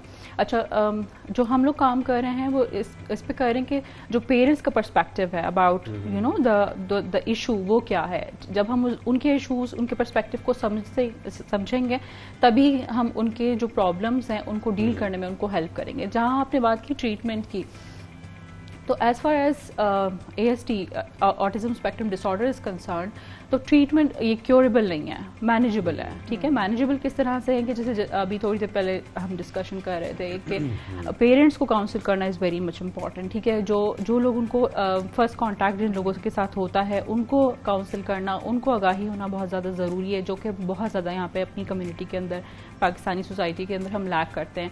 पेरेंट्स को अवेयरनेस नहीं होती, उनको पता नहीं होता कि बच्चे को कहाँ लेके जाना है, ये जिस सिम्टम्स आ रहे हैं वो एग्जैक्टली यस। बट साइकोलॉजिस्ट तो जाहिर है अपना किरदार अदा कर ही रहे होते हैं, बट जब तक उनके पास केसेस आएंगे नहीं, रिपोर्ट नहीं होंगे, पेरेंट्स कंसल्ट नहीं करेंगे, समझना बहुत जरूरी है कि हमारा बच्चा ऑटिज्म का शिकार है। जी बिल्कुल। तो पेरेंट्स की आगाही के लिए भी कोई काम कर रहे हैं अभी आप? बिल्कुल, इस पे हम लोग अभी हमने एक प्रोजेक्ट स्टार्ट किया है जिसके अंदर हम लोगों ने कुछ पेरेंट्स का पॉइंट ऑफ व्यू जो है वो एक्सप्लोर किया है कि अगर किसी बच्चे के साथ इस तरह के इश्यूज हैं और वो कोई डिफिकल्ट बिहेवियर्स उनके हैं, like they tend to bang their head ठीक है, और हेपुलिंग उनकी होती है, एग्जैक्टली, ठीक है। अगर कोई डिफरेंट सिचुएशन उनके सामने आ रही है जिससे वो फेमिलियर नहीं है, कोई डिफरेंट लोग उनके सामने आ रहे हैं जिससे वो फेमिलियर नहीं है, तो वो बहुत ज्यादा अपसेट हो जाते हैं, डिस्ट्रेस का शिकार हो जाते हैं, and they tend to harm themselves. तो इसके लिए हम लोग एक रिसर्च कर रहे हैं जिसमें हम पेरेंट्स का पॉइंट ऑफ व्यू एक्सप्लोर करें कि अगर हम कोई मैनुअलाइज इंटरवेंशन को अडेप्ट करें तो क्या चीजें ऐसी होंगी जो कि हेल्पफुल। डॉक्टर साहब, एक बड़ा अहम सवाल मैं समझती हूँ कि इस वक्त जरूरी है करना, आम जो भी लोग होते हैं आसपास, अगर उनके आसपास कोई भी एक ऐसा बच्चा एक जो ऑटिज्म से की चैलेंज से गुजर रहा हो, बिकॉज ऑटिज्म वाले बच्चे they are very intelligent, they are very loving, they are very kind और बहुत फ्रेंडली होते हैं, लेकिन आम जगह पर पब्लिक प्लेस में अचानक किसी आम आदमी का उनकी तरफ बढ़ जाना, क्या हुआ है, कैसे हुआ है, क्या हुआ इसको, ये तमाम चीजें ऑटिज्म वाला बच्चा फील करता है, ये जरा क्लियर कर दीजिएगा या नहीं। दूसरा, एक आम इंसान अगर किसी ऑटिज्म चैलेंज बच्चे को देखता है, किसी को भी देखता है, उसका रवैया कैसा होना चाहिए, क्या डायरेक्ट आई कांटेक्ट होना चाहिए या नहीं होना चाहिए? Please do. देखिए, जो डिफिकल्टी वो फेस करते हैं सोशल इंटरेक्शन के अंदर, तो आई कांटेक्ट वो मेंटेन नहीं करते, फिर अगर कोई पर्सन के साथ वो फेमिलियर नहीं है तो बहुत ज्यादा डिस्ट्रेस का शिकार हो जाते हैं। तो लोग इस तरह की सिचुएशन में जब सोशल सिचुएशंस की हम बात करते हैं तो बहुत ज्यादा पैनिक हो जाते हैं, पेरेंट्स भी पैनिक हो जाते हैं और जो पर्सन है जो फेमिलियर नहीं है जिसके साथ, वो भी पैनिक हो जाते हैं, ठीक है। तो सबसे पहली जो इंपॉर्टेंट चीज है वो ये है कि they need to calm down, relax करें, काम डाउन हो और बिल्कुल न्यूट्रल होकर सिचुएशन को डील करने की कोशिश करें। Try to accept the fact कि दिस पर्सन इज डिफरेंट, ठीक है। तो वो डिफरेंट एबिलिटीज के साथ हैं, तो आप उनके साथ लाइक उनके लेवल पे जाके उनके इमोशंस के साथ उनको मैनेज करने की कोशिश करें, तो I think that would be helpful. एकदम से आप से कनेक्ट करने की कोशिश ना करें, वो नहीं कर पाएगा, वो आपके लिए स्ट्रेंजर है। बिल्कुल सही है। आप अभी जो हमने वीडियो देखी उसके हवाले से जरा चाहेंगे कि आप जरा कॉन्सेप्ट भी क्लियर करती जाइए कि क्या कॉन्सेप्ट है और क्या मकसद है। बेसिकली जैसे मैंने थोड़ी देर पहले बात की कि अवेयरनेस जो है हम लैक करते हैं, ठीक है। जो इस वीडियो का, शॉर्ट वीडियो का मकसद है या शॉर्ट फिल्म का मकसद है वो यही है कि लोगों को ज्यादा से ज्यादा आगाही हो। तो डिफरेंट मेंटल हेल्थ इश्यूज के ऊपर इससे पहले भी जो डॉक्टर मीना हुसैन है जो कि हमारी टीम का पार्ट है, कंसल्टेंट साइकियाट्रिस्ट है, वो पहले भी बहुत सारे कंसेप्ट्स के ऊपर बना चुकी हैं शॉर्ट फिल्म्स। तो आई थिंक इससे जितना हम इस चीज को हाईलाइट करेंगे, जितना हम अवेयरनेस स्प्रेड करने की कोशिश। डॉक्टर साहब, यहाँ पर आपसे ये भी जानना चाह रहा हूँ कि ऑटिज्म की बुनियादी वजह क्या है, बच्चे इसका शिकार होते क्यों हैं? बेसिकली जब भी कभी हम मेंटल हेल्थ इश्यूज की बात करते हैं या किसी भी न्यूरो डेवलपमेंटल डिसऑर्डर की बात करते हैं तो कोई एक फैक्टर नहीं होता। हम बायोसाइकोसोशल मॉडल के थ्रू चीज़ों को असेस करते हैं, उन सिम्टम्स को असेस करते हैं, उनकी डायनामिक्स को एक्सप्लोर करते हैं, ठीक है। तो जीन्स सबसे ज़्यादा इंपॉर्टेंट रोल प्ले करते हैं। अदर देन दैट फिर सोशली साइकोलॉजिकली जो चीज़ें हो रही होती हैं उनका एक बहुत इम्पैक्ट होता है। तो सोशल जब आप देखते हैं बच्चे का, अभी बहुत सारी रिसर्चेज ऐसी हुई जिसमें देखा गया कि जो स्क्रीन टाइम है बच्चों का वो बहुत ज्यादा होता है, तो उसका एक इम्पैक्ट होता है। जेनेटिकली मैं आपको ऑलरेडी बता चुकी हूँ कि जीन्स जो है वो एक इम्पॉर्टेंट फैक्टर है। फिर उसके बाद जो है वो साइकोलॉजिकल है कि कितना जल्दी आप उसको आइडेंटिफाई करते हैं, कितना जल्दी आप उसको मैनेज करने की कोशिश करते हैं, तो ये सारी चीजें इंपॉर्टेंट है। बिल्कुल, एग्जैक्टली। तो बस ये है कि साथ साथ वालिदैन को क्या आप मैसेज देना चाहती हैं आज के दिन, बच्चे जो आपको देख रहे हों, जितने भी इस वक्त, आज का दिन ऑब्वियसली बहुत स्पेशल होता है पूरी दुनिया में, तो जब ऑब्वियसली कल 2 अप्रैल होगी उस वक्त भी सेलिब्रेशंस होंगी और आपके इस दिन की वजह से अवेयरनेस होगी, क्या मैसेज देना चाहिए पेरेंट्स के लिए? देखिए, सबसे इम्पॉर्टेंट चीज़ जो है कि वो अपने इमोशंस को मैनेज करना सबसे पहले सीखें, उनको एक्सेप्ट करें, बच्चों को जो उनकी डिफरेंट एबिलिटीज़ हैं उनको एक्सेप्ट करें और अकॉर्डिंग टू देयर एबिलिटीज़, जो उनकी कैपेसिटी है उसके अकॉर्डिंगली जो उनके लिए फैसिलिटीज़ अवेलेबल हैं या जो भी हेल्प अवेलेबल है उस हेल्प को जो है वो लेने की कोशिश करें। So that would be, I think, बहुत हेल्पफुल रहेगा उनके। Thank you so much doctor साहिबा, आप आई और आप जो काम कर रही हैं, ऑब्वियसली डॉक्टर्स बहुत हैं, स्पेशलिस्ट बहुत सारे, हर एक का अपना अपना एक फील्ड है और अपना अपना एक एरिया है जिस पर वो काम कर रहे हैं। आप लोगों की खिदमात को भी, और अक्सर शाहजेबर में हम लोग वैसे भी डॉक्टर्स को, फ्रंट लाइन वर्कर्स को, जिस तरह अलग से जो काम कर रहे हैं, अपने साथ जितने भी और डॉक्टर्स जो ऑटिज्म के हवाले से काम कर रहे हैं, उनको क्या मैसेज देना चाहेंगी जाते जाते? देखिए, मैसेज सिंपल और शॉर्ट ये है कि जितना अगर हम अलग अलग काम करेंगे तो आई थिंक वो इतना ज़्यादा इफेक्टिव नहीं होगा। एग्जैक्टली।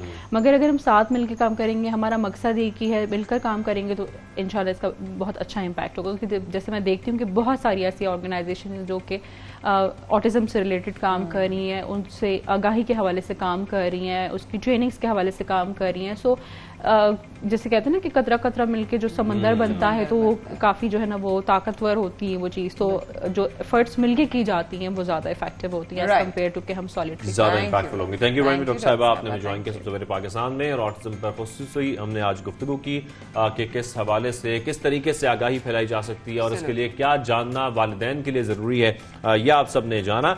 प्रोग्राम में अगला सेगमेंट शामिल करते हैं, और अगले सेगमेंट में जिस तरीके से हम अक्सर प्रोग्राम्स में आपकी मुलाकात कराते हैं एक सिंगर से, वैसे तो माया बड़ा अच्छा गाना गाती हैं, लेकिन और भी बहुत सारे सिंगर्स हैं जिनसे आपकी मुलाकात करवानी है, तो हमें एक और सिंगर हैं जो ज्वाइन कर रहे हैं। यंग टैलेंट्स हम आपकी मुलाकात करवाते रहते हैं, और ये यंग टैलेंटेड जो हैं सिंगर, ये इनका ताल्लुक है लाहौर से, यकीनी तौर पर लाहौर से है, बिल्कुल। रॉयल स्टूडियो में हमारे साथ मौजूद हैं इस वक्त, और लाहौर से जो है काफ़ी सुर हमें हमेशा सुनते हैं, और जब हम लाहौर गए हुए थे हमने क्या बच्चे सुने, और हम अक्सर जो है अभी पिछले दिनों जो है हमारे साथ एक और सिंगर मौजूद थी अपने हस्बैंड के साथ, और बड़े मज़ेदार किस्म के टैलेंट आता है लाहौर से सामने, और हमारी कोशिश भी होती है कि आपसे अलग अलग लोगों की मुख्तलिफ लोगों की मुलाकात करें। पाकिस्तानी जो है वो खूब नाम कमा रहे हैं इस फील्ड में, और आज गायकी की दुनिया में धूम मचाने के लिए एक और नौजवान गुलकार तैयार है, अजीम सैफ, जो कि हमारे साथ बराह रास्त मौजूद है। अजीम साहब, बहुत प्रोग्राम का हिस्सा बनने के लिए भाई गुड मॉर्निंग, और सुना है कि आप जबरदस्त किस्म के गाने जो हैं वो गाते भी हैं। पहले हम आपका टैलेंट सुनेंगे, फिर हम आपसे गुफ्तगू आगे बढ़ाएंगे। बिल्कुल ऐसे करेंगे। वाह प्लीज अजीम। वाह जी, मैं आपको अपना गाना सुनाऊंगा, ओ मेरी जान और छोरी, मेरे अपने 2 सॉन्ग्स हैं, और उनमें से ही मैं आपको सुनाता हूँ। वाह, ओ मेरी जान, वाह।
कॉन्सर्ट ही कर दिया हमारे प्रोग्राम पे आज, लेकिन बड़ा रमजान से पहले हमारा कॉन्सर्ट हो गया बराहे रास्त। लेकिन अब हम आपसे कुछ बात करना चाहते हैं और आपसे जानना चाहते हैं कि आप कब से गुलकारी कर रहे हैं, और ये शौक आपको कैसे हुआ, और कब आपने सोचा कि अब मुझे गुलकारी की जो इंडस्ट्री है, जो ये शोबा है, ये अपनाना चाहिए? जिस तरह बाकी जितने भी हमारे गुलकार हजरात हैं वो हमेशा ये कहते हैं मुझे बचपन से शौक़ था और ये सारी चीज़ें, और एक्चुअली इधर है ही फैक्ट ये कि बचपन से शौक़ था, स्कूल कॉलेज यूनिवर्सिटी में, और आज मैं मिस करता हूँ अपनी कॉलेज की कैंटीन्स जहाँ पे सारी गेट टुगेदर्स होते थे और उनमें हम गाते थे टेबल बचा के। तो वो मैंने रियली वो फेज़ इंजॉय किया है, और फिर कुछ दोस्तों ने बताया कि यार अगर आप इतना ही अच्छा गा सकते हैं, या ऐसा उनकी मेहरबानी, उन्होंने लाइक किया, तो उसमें आप इसको प्रोफेशनली आगे लेके चलें, क्योंकि इंडस्ट्री में इस वक्त पाकिस्तान में जिस तरह बहुत से ज़्यादा स्ट्रेसेस हैं लाइफ में, तो अगर आप थोड़ी सी म्यूज़िक और इस तरह से लाइट नोट में रहते हैं तो आप बहुत सी चीज़ें इंजॉय कर सकते हैं लाइफ में। तो अजीम, आप म्यूज़िक के साथ कोई और काम भी करते हैं साथ में? जी, मैं इसके अलावा एक दो और काम हैं जिनमें मैं अपने आप को इंडल्ज रखता हूँ, बिजी रखता हूँ, तो वो मेरा सोर्स ऑफ इनकम अलग से है, और सिंगिंग मेरा एक पैशन है, तो आप शौक़ है जी। ठीक है, सिंगिंग आपका पैशन है। आप इंस्पायर किससे हुए थे? किससे इंस्पायर होने के बाद आपने सोचा कि अगर ये सिंगर्स हैं तो अब मुझे भी आगे आना चाहिए और सबको एक टफ मुकाबला देना चाहिए? अच्छा, मुकाबले में तो सच नहीं, लेकिन ये कि बचपन से चूँकि मोहम्मद रफ़ी साहब को सुनते रहे, उसके बाद पॉप सिंगिंग स्टार्ट हो गई, आतिफ असलम साहब से इंस्पायर हुए, राहत साहब हैं, तो फिर वो यही जैसे जैसे लाइफ के फेजेस आपके स्टेप बाय स्टेप आगे जाते हैं, इस तरह आपकी चॉइसेस, उसकी आवाज़ की क्वालिटी, आप क्या गा सकते हैं, ऑडियंस क्या पसंद करती है, तो आप इसको ना चेंज करते रहते हैं साथ साथ। तो इस वक्त अल्हम्दुलिल्लाह मैं जितने भी कॉन्सर्ट्स करता हूँ उसमें मतलब pop singing, semi classical singing वही फेमस रहती है। जी बिल्कुल, बिल्कुल सही कह रहे हैं वाकई में अजीम। लेकिन इस तरह शाहज़ैद ने भी सवाल किया किसको आप पसंद करते थे और किस तरह, ऐसा कोई गुलकार जिसके साथ परफॉर्म करने की ख्वाहिश हो कि मैं एक दफ़ा उसके साथ डुएट गाऊं? अच्छा, अल्हम्दुलिल्लाह मैंने सज्जाद अली साहब के साथ और इब्रारुल हक साहब के साथ, माशाल्लाह पाकिस्तान के जितने बड़े नाम हैं इन सब के साथ मैं परफॉर्म कर चुका हूँ, स्टेज शेयर कर चुका हूँ। सारा रज़ा खान है। सबसे ज़्यादा किसके साथ मज़ा आया? सजाद अली तो वैसे ही हमारे इतने फेवरेट हैं यार। इन सबसे मेरी बड़ी ज़बरदस्त फ्रीक्वेंसी, तो आपको किसके साथ मज़ा आया? अच्छा, मुझे सबके साथ ही तकरीबन मज़ा आया, क्योंकि देखें म्यूज़िक की जो है ना, ये आपकी रूह की ग़ज़ा कहा गया है, तो म्यूज़िक कोई भी हो, अच्छा हो, आप दिल से सुने तो आपको वो अच्छा लगता है, इसलिए उसमें कोई ऐसा नाम नहीं, लेकिन ये है कि जिस तरह आतिफ साहब हैं, जिस तरह गाते हैं, जिस तरह उनको वर्ल्ड क्लास फेमस मिली और इस तरह से चीज़ें जो कि ज़्यादा तौर पर लाइक की जाती हैं, जिसमें आपके इमोशंस इन्वॉल्व होते हैं, तो मैं उस तरह की गायकी को बड़ा पसंद करता हूँ। तो अजीम, आप साथ में कोई इंस्ट्रूमेंट भी सीख रहे हैं म्यूजिक के साथ साथ? जैसे कि अब आप ज़ाहिर है गुलकारी भी कर रहे हैं, तो साथ में बहुत से हम गुलकारों को देखते हैं कि वो कोई इंस्ट्रूमेंट भी सीख रहे होते हैं। जी, मैं गिटार के ऊपर थोड़ा फोकस है, लेकिन चूंकि मैं अभी उसमें जब तक मेरी कमांड नहीं होगी, मैं समझता हूँ कि मुझे पब्लिकली उसको नहीं प्ले करना चाहिए। क्योंकि आपको नहीं, अभी तो बिल्कुल भी ना करेंगे जब तक आपकी कमांड ना हो जाए। मैं ये बड़ी सख्त है इस मामले में, ये सबको देखती है कौन गिटार सही बजा रहा है, कौन ड्रम सही प्ले कर रहा है। बड़ी सख्त टीचर इस मामले में। मैं ये कह रही थी अजीम साहब, क्योंकि इब्रार भाई का अपना एक अमेजिंग सेंस ऑफ ह्यूमर है और सजाद भाई का एक अलग ही सेंस ऑफ ह्यूमर है। मतलब बंदा हंस हंस के गिर के कहीं कोने में पड़ा होता है और उनके चेहरे पे मजाल है वो हंसी आ जाए, लेकिन उनको पता है कि सारी दुनिया को उन्होंने हंसा के गिरा दिया होता है। तो ऐसी कोई मजेदार वाकया जो सजाद भाई के साथ या इब्रार भाई के साथ या किसी और के साथ पेश आया हो, या किसी आपकी परफॉर्मेंस के दौरान पेश आया? अच्छा, वो ऐसा है कि इब्रार भाई के साथ काफ़ी अच्छी गपशप रही और उनके जो शोज़ वो जिस तरह वो लाइव जिस फॉर्म में होते हैं, जिसको वो अलग ही लेवल, जिस तरह मिस माया ने कहा कि वो एक अलग ही लेवल पे होते हैं उस वक्त, तो वो बड़ी अच्छी और अपना ह्यूमरस बातें करते हैं, तो मैं उनकी उस चीज़ की कंपनी को बड़ा एंजॉय करता हूँ, मैं उनको बड़ा एंजॉय करता हूँ माशाल्लाह। अच्छा, जी हाँ, जी हाँ, बिल्कुल ऐसा ही है। तो जब कोई हमारा दोस्त कोई अच्छा गाना गाता है ना अजीम, तो हम उसको बहुत करते हैं, हम उससे गाना सुनते हैं बार बार, चाहे हम किसी गैदरिंग में हो, चाहे कोई जैमिंग चल रही हो, तो हम अपने फेवरेट गाने जरूर उनसे सुनते हैं। तो आपको भी दोस्त आपके तंग तो करते होंगे कि गाना सुनाया हमें?